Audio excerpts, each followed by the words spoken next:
Welcome to Psych on Site. We are delighted to embrace you as a new member of our organization. We hope you will enjoy and find your experience with us to be rewarding.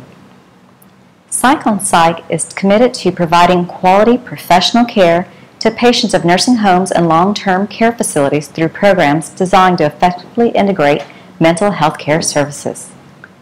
Psych on Site sincerely cares about the well-being of its patients and values quality service. Our professional team is well equipped to not only provide consistent and exceptional care, but also to ease the mind of those who are concerned about their loved ones. We offer a peace of heart and peace of mind knowing you've made the right decisions for your patients. Psych on Site focuses on quality of care and patient-centered care in the planning and evaluation that is grounded in mutually beneficial partnerships among clients, families, and providers. Procedures used during nursing home visits. Psych on Site is committed to providing quality, professional services to all our patients under the care of our organization. Thus, it is imperative that all guidelines set forth by Psych on Site are abided by while representing our organization. The following guidelines were designed to ensure the rules of the nursing facility are followed, the facility staff is shown respect, the patients are given the best possible care, and their charts are accurate and current. While visiting the nursing facility, it is imperative to adhere to the following. Check in at the front desk and/or with the social service director to make your presence known. This may vary according to the policy procedure of the facility. Discuss any problems or changes concerning your patients with the social service director. Please inquire about all patients assigned to you to ensure that they are non-skilled, hospice, or HMO. It would be a benefit to obtain a copy of the facility census report upon availability. Review your patient's charts and/or any other pertinent information which you may be privileged to concerning your patient. Be respectful of your patient and his or her living space. Prior to entering a room, please be sure to knock on the door. We ask that you refrain from answering your cell phone during your sessions. In the event of emergency, please excuse yourself from the room. Do not smoke with the patients. Be considerate of the weather when taking patients outside for counseling. We encourage you to see all patients that are located in the secure wing of the facility at one time as much as possible. Subsequently to your visit, please place the original psychotherapy treatment note in the patient's chart that is in the area designated by the facility. Also, please be sure to fax a copy of the treatment note along with all of the necessary documentation to the office. Upon your departure from the facility, please inform the social service director of any information as deemed necessary or important. You have the ability to treat patients from Sunday through Saturday between the hours of 8 a.m. to 8 p.m. It is recommended that a clinician does not work at a facility beyond this time band. Psych on Site requests to please be respectful of these designated hours at all times. If there is a change to the status of a patient on your caseload, you will need to complete and submit a change form to our office. The reasons for a status change of patient can include the following: passed away, discharged from the facility, or the patient is no longer a candidate for this service. Please be clear and concise as to the comments of the change in status because the accuracy of this information is essential, and it is used to update our records internally. As the treating clinician, it is your responsibility to notify our office of any change in the status of your patient. It is imperative that all billing is submitted to the office within 72 hours of the service date. A complete billing packet consists of the following documents: activity report, psychotherapy super bills per patient, and psychotherapy progress notes and/or initial assessment per patient. Each document submitting with the billing packet must be completed in its entirety. All dates should be consistent, and all psychotherapy notes must be signed and dated accordingly. Moreover, it is essential for all psychotherapy notes to report the time of service, begin and end. In regards to licensed professional counselors, also known as licensed mental health counselors, or any psychotherapist requiring supervision, please make sure to obtain the signature of your assigned supervising clinician, clinical psychologist, or licensed clinical social worker prior to the submission of your notes to the billing department. We provided two options for your submission of your billing packets: fax or email the corresponding information.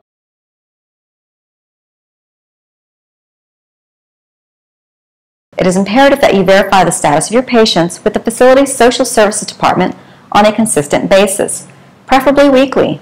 If a patient is on skilled, Part A Medicare, hospice, or HMO, the Medicare will not provide reimbursement for services performed during this time. If you fail to verify the status and are paid for performing a service prior to our office receiving notification of the claim denial, or there has been an overpayment, we will be at liberty to deduct this service from your next paycheck. The reason for overpayments can include the following: the patient was in skilled nursing, or the patient was in hospice. In the event that a deduction is to be made, documentation confirming the denial of the claim can be provided upon request. Skilled Medicare Part A. Medicare Part A benefits are typically referred to as hospital insurance. Skilled or Part A care is given when a patient requires skilled nursing or rehabilitation staff to treat, manage, observe, or evaluate care. Medicare uses a period of time referred to the benefit period to keep track of how many days of skilled or Medicare Part a patient uses and how many days may be available. Benefit period 100 days.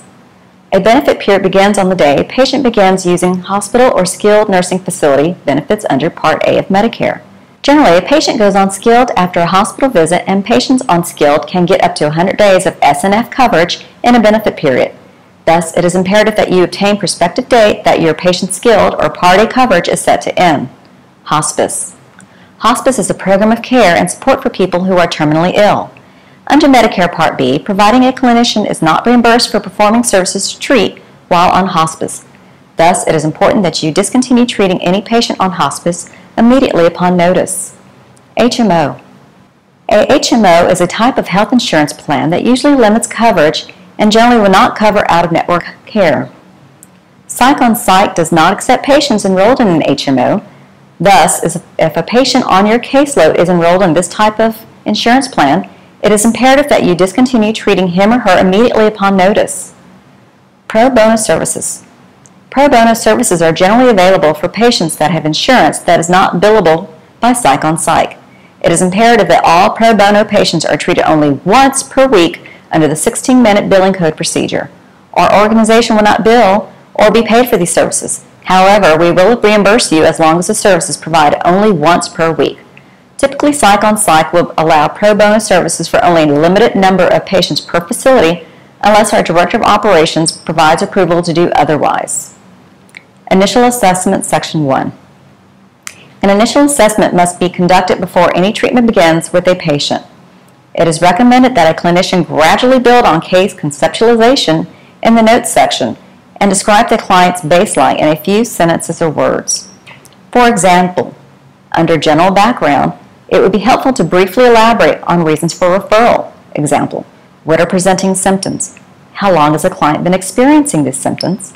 Possible precipitating factors? To what extent this represents a change from client's baseline. Under physical appearance and general health, it would be helpful to elaborate on issues checked. For example, if the client reports feelings of pain, details regarding the severity of pain, functional limitations due to pain, how clients cope with pain would be helpful. Or if, for example, lethargic is checked, details regarding whether this represents a change, how this affects daily living, how the client deals with the changes is valuable information that should be documented. If the notes sections provide additional details on issues checked that are essential and concise. A treatment can begin only after a patient has had an initial assessment and is deemed appropriate for services. Please be aware that Medicare does not reimburse for the billing of these consecutive days. Therefore, it is imperative that there is a day between services concluding for initial assessment. Otherwise, payment will not ensue. Psychotherapy Progress Notes, Evaluation and Management.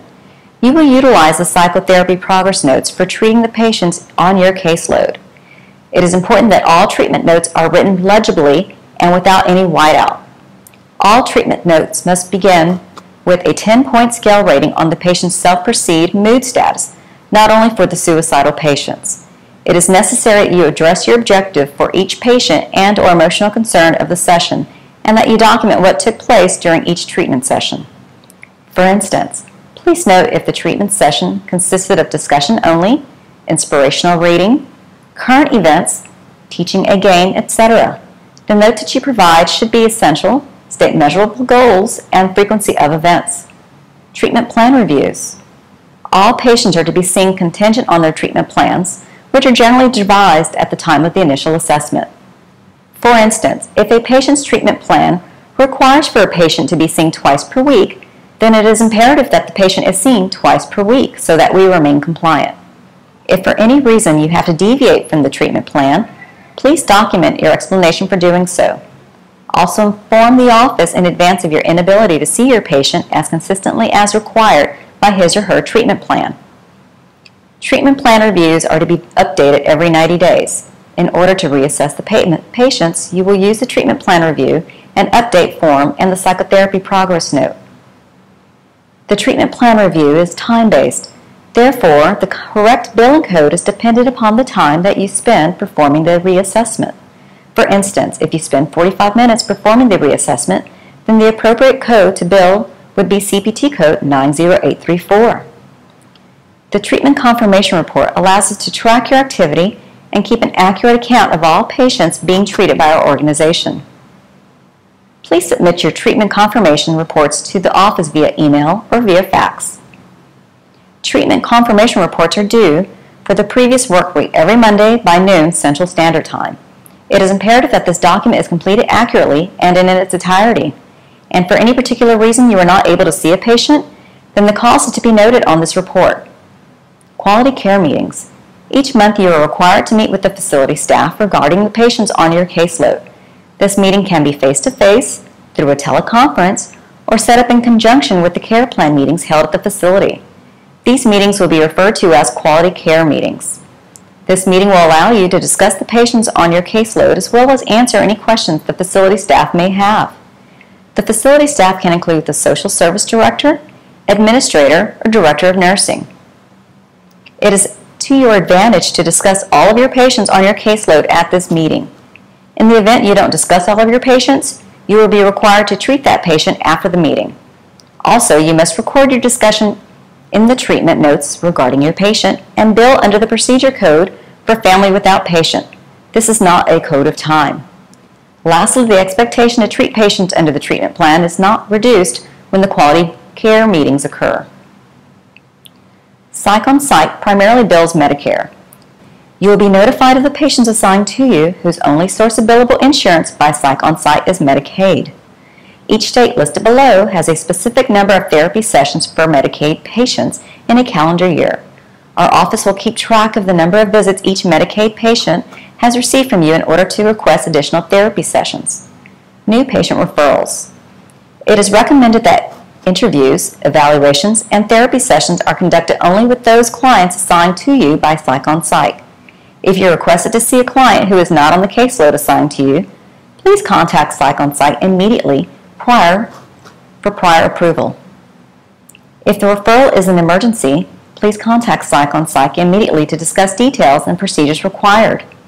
Once the appropriate measures have been performed by our office, we will refer the patient to the clinician who has availability.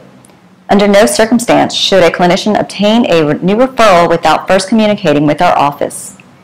If you are interested in acquiring more patients, please communicate this to our placement coordinator so that this information is made known upon receipt of a new referral.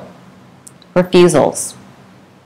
If a patient refuses counseling services, it is recommended that the clinician attempt to see the patient at least 3 times. If after the 3rd visit the patient is still refusing services, we close the case and complete the recommended documentation.